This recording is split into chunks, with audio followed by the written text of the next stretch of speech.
Alright guys, what do? It's your boy Exia back with another video. In today's video, we're going to talk about something that's very crucial, and it's sort of a rite of passage, as I want to say, especially when you're trying to get the most for your money.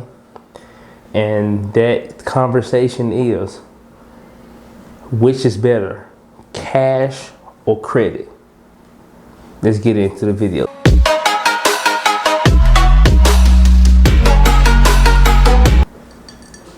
All right, guys. That's for Stephen Graham there. But the topic of the day is pretty much cash or credit, and which is better. And what I mean by credit, we talking about as far as purchasing things, whether it's cars, daily spending, which is better, right? I mean, one hand, we got the old reliable cash money, them dollar bills, the moolah, and we got credit. Now, when trying to figure out what is the best, which one give you more bang for your buck, it really depends on your situation. And the reason I say that is this. For instance, we're gonna take daily purchases for, just a straight daily purchases. The odds of you really using cash is very slim. For instance, and the reason I said it is debit cards. It's very rare you see somebody actively go out and use cash nowadays. Now, I'm not saying cash is obsolete. Cash is still cash rules, but at the same time, most people use debit cards. Like everywhere you go, EBT, debit cards, credit cards, you know what I'm saying? You use some form of card. So when I say which is better, to me personally, like I said, it does depend on the person's situation as far as which is better. But if I had to choose between cash and or credit, and by credit I mean we're gonna talk debit cards, credit cards, cash. To me, it really depends on the person's situation. But like I said, 9 times out of 10, that person most likely gonna use a debit card. But the thing that's with a debit card is this: you get nothing for it. Yes, you are spending your money, true, but you're just spending your money. No, that's just the end of that. But say you took that same scenario and you purchased something with a credit card. Yes, you're borrowing somebody money to make a purchase. But if you're going to make that purchase anyway, why not do it with a credit card? So that way you can reap rewards for it. Where you get rewards for travel, where you get rewards towards gas, or anything. Because you're going to take American Express, because I'm an American Express fanboy. Say you use just a regular American Express card and you did those purchases. You get 1 point for every dollar you spend, unless it's something that has to do with a special offer they're giving, or depending on the characteristics of the card, you could get double points for supermarkets, gas, travel. So, but we're just gonna take the regular scenario, $1 for 1 point. Okay. If you're gonna go out and make a purchase with your debit card or cash, let's do it. Say you go out and buy you a PlayStation, right? Everybody play PlayStation. Not me. I'm sorry, I'm a PC person. You saw the Will Smith? But say you went out and bought you a PlayStation, right? That PlayStation run you about $200. You go out and spend either cash or debit card. That's boom, out. All you did was buy that console. You gone. Now say you did the same transaction with a credit card. Take that American Express card. You spent the same money, and the only difference is now you got 200 points for that one transaction there. And all you gotta do is swipe, pay the card off. Now, the thing about that, You don't want to carry balances on your credit card. Me personally, I pay mine every 2 weeks. So pretty much when I get paid, I just toss American Express their money. You don't want no interest. But I was going to spend that money anyway. At least this way I got points out of it. And once you accumulate enough points, you got free travel. You got money taken off from hotels. You can use those points on Amazon. You can use those American Express points for various reasons. But I accumulate points when I make purchases. As far as if you were to use cash in or debit, you just would use cash in or debit. There's no benefit to it. It's just, hey, your money gone, right? So why not dabble into the credit cards? Why not, right? Because my thing is, you want to say which is better in that situation. To me, on daily purchases, gas, food, long as you're responsible with it, just regular purchases, gas, food, stuff like that. I feel like charging those on a credit card will be way more beneficial because you can reap those benefits through those card points. Now, another scenario, say you were to go purchase a car, right? We're gonna take a classic, regular old car, about $20,000 car.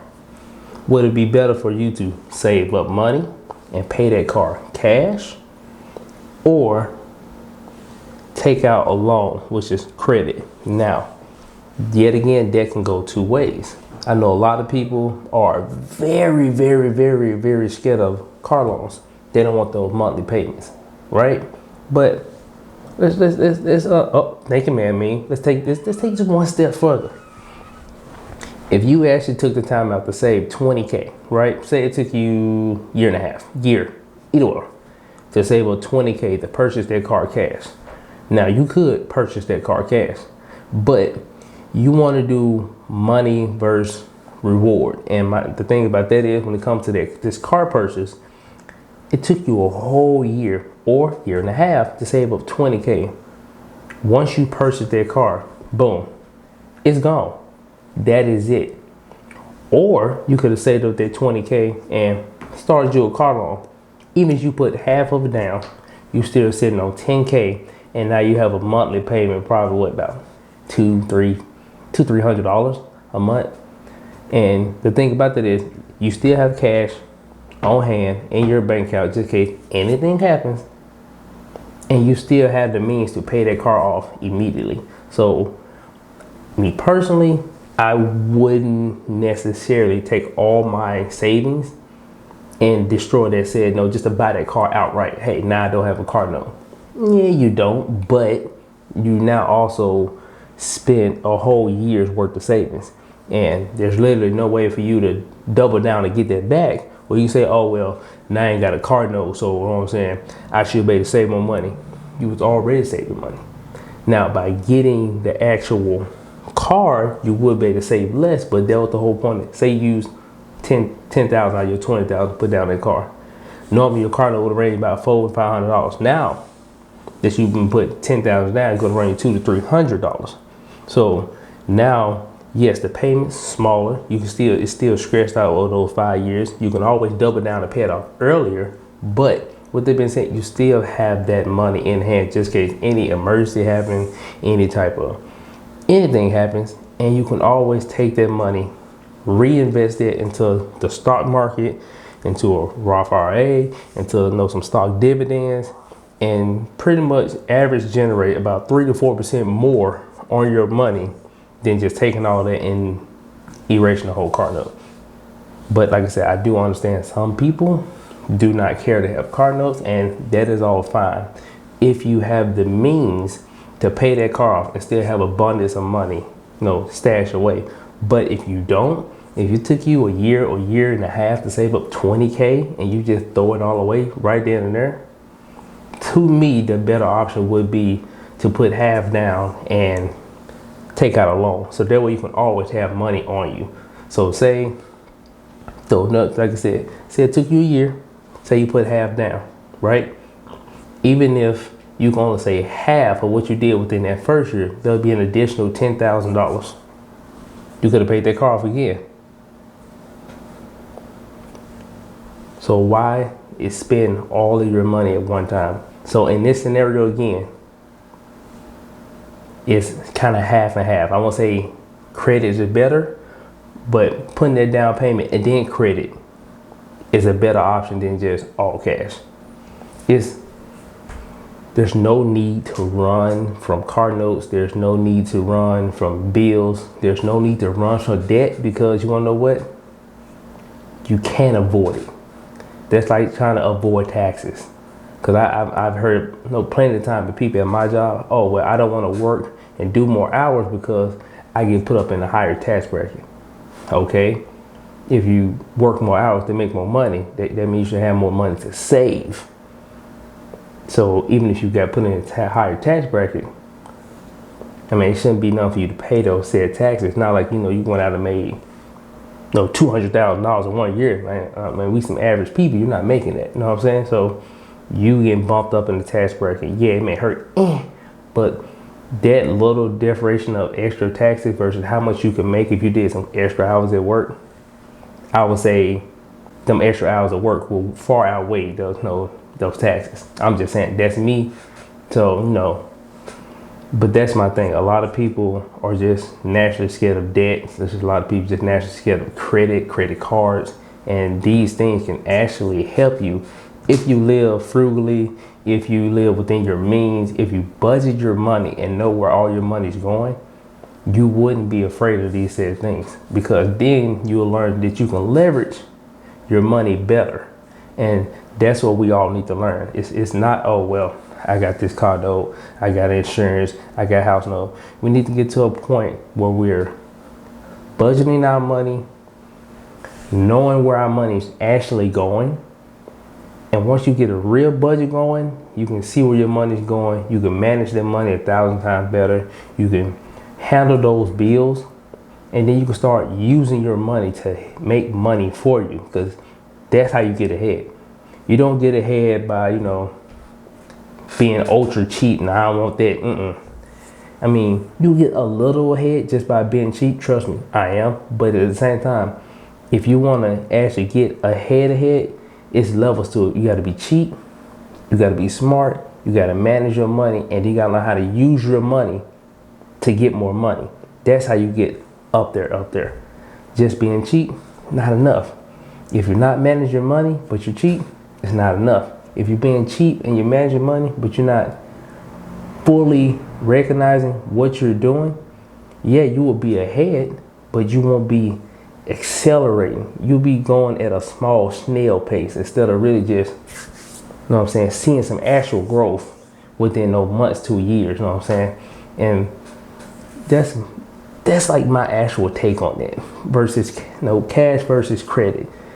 They're both good, but to me, with credit, you're able to do so much more, like so much more. All you have to do is just learn how to manage it, use it to your benefit. I'm not saying go out and, hey, buy this, buy that. Hey, what's that? Buy all that. And then just, oh, well, make the minimum payment or make $20 more than your minimum payment. No. My thing is, you spend $200, you pay $200.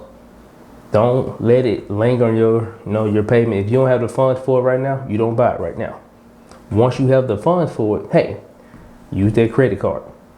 Boom, pay that off, reap the benefits of a credit card. Don't be going, oh, it's $200. Well, I got $100 now. Here go $100. Nah. You get hit with the interest. You need to go ahead and handle that. You know what I'm saying? Like $200, slap that, over and done with. Give me my points. Use those points so you can go travel, see the world. Use those points so you can purchase. Use something on Amazon. Take a little bit off the side. You know what I'm saying? These are the things that help you get ahead. You know what I'm saying? Just understand it, people. It's a process to it. But trust me, once you get into it, once you see it, how it works, how to move, life becomes so much easier. And you're not going to be running from debt. You're not going to be running from credit. You're going to willingly accept that. Once you get to a certain plateau, credit is friend. Long as you manage that. Like, if you can double down on it and just pay it off, awesome. But if you want the people like to let it linger and I get around to it, it's tough. It's big tough. But that's my key, which is better. Like I said, me personally, I do keep cash. I really never spend cash, to be true with you. I can't even remember the last time I went in a store with actual money in my hand.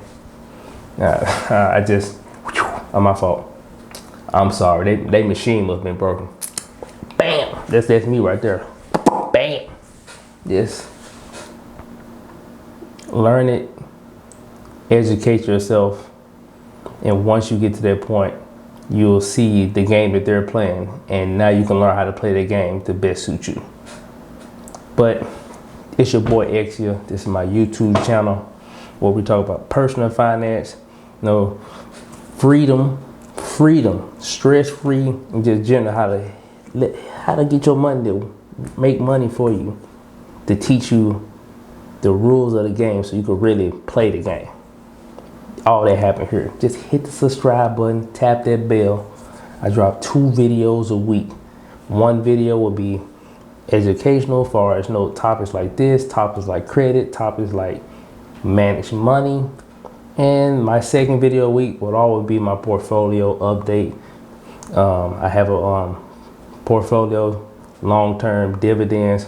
I'm steadily investing about $500 a week just to get that portfolio to 6 figures. I really want to make my first 100K. That's my goal. Like I said, you can follow me and watch me progressively get closer and closer and closer until I hit that goal. All you gotta do is hit that subscribe button. But it's your boy Exia, and I'm out.